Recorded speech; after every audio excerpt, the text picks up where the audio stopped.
దూత media power of news. నమస్తే, welcome to Dootha media. నేను పవన్. ఒకప్పుడు తెలంగాణ రాజకీయాల్లో కవిత పేరు చాలా బలంగా వినిపించేది. ఆమె కేసీఆర్ కుమార్తె అన్న కారణం మాత్రమే కాదు, ఉద్యమ కాలంలో తెలంగాణ జాగృతి పేరుతో చేసిన కార్యక్రమాలు కూడా ఆమెకు ప్రత్యేక గుర్తింపును తీసుకొచ్చాయి. ఉద్యమం తర్వాత ఆమెను నిజామాబాద్ ఎంపీగా, తర్వాత ఎమ్మెల్సీగా నిలబెట్టడం కూడా కేసీఆర్ తీసుకున్న కీలక నిర్ణయాలు. కానీ ప్రయాణంలో ఆమె బలమైన నాయకత్వాన్ని నిరూపించుకున్నారా అన్న ప్రశ్న ఇప్పుడు తెరపై ఉండేది. ఇక తాజాగా బీఆర్ఎస్ ఆమెను పార్టీ నుంచి సస్పెండ్ చేయడం రాష్ట్ర రాజకీయాల్లో ఒక పెద్ద భూకంపంలా మారింది. కవిత పెద్ద నాయకురాలు కాదు కాబట్టి, ఆమె కేసీఆర్ కుమార్తె కాబట్టే ఈ నిర్ణయం ఇప్పుడు చర్చనీయాంశమైంది. మొదట్లో ఆమె వ్యాఖ్యలను బీఆర్ఎస్ పెద్దలు పెద్దగా పట్టించుకోలేదు. కవిత ఇప్పుడు భావోద్వేగంతోనే మాట్లాడుతుందని అనుకుని లైట్ తీసుకున్నారు.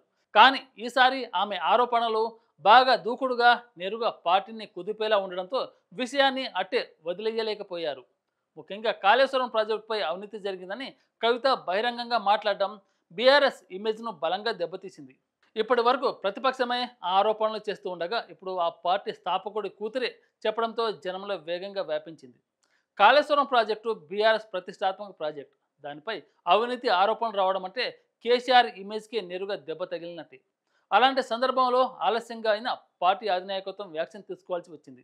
అదే ఈ సస్పెన్షన్. కానీ ఇక్కడ ఇంకో ట్విస్ట్ కూడా ఉంది. బీఆర్ఎస్ ఆమెను పూర్తిగా బహిష్కరించలేదు, కేవలం సస్పెండ్ చేశారు. అంటే మళ్ళీ పార్టీ తలుపులు తెరిచే అవకాశాన్ని వదిలిపెట్టారు.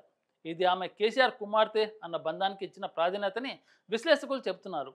ఆమె చేసిన తప్పు ఎంత పెద్దదైనా మళ్ళీ తిరిగి వచ్చే ఛాన్స్ వదలకుండా ఉంచడం వెనుక ఆ భావోద్వేగం కూడా ఉందని అంటున్నారు.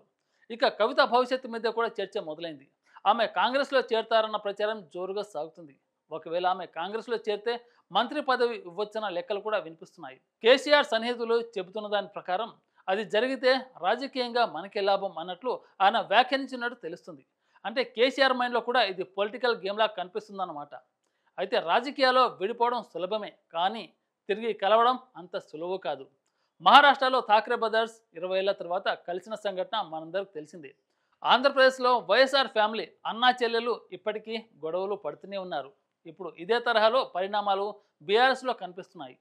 కవిత ఈ దశలో తీసుకున్న నిర్ణయాలు, ఆమె చేసిన ఆరోపణలు, పార్టీ అధినాయకత్వం చూపిన ప్రతిస్పందన, ఇవన్నీ కలిపి చూస్తే ఇది కేవలం వ్యక్తిగత ఇష్యూ కాదు.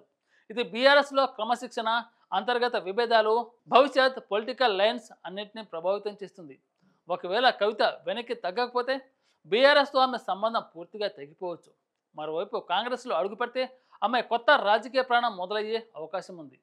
ఏదేమైనా ప్రస్తుతం బీఆర్ఎస్లో కనిపిస్తున్న ఈ సంక్షోభానికి కవిత కేంద్ర బిందువు అన్నది మాత్రం స్పష్టం.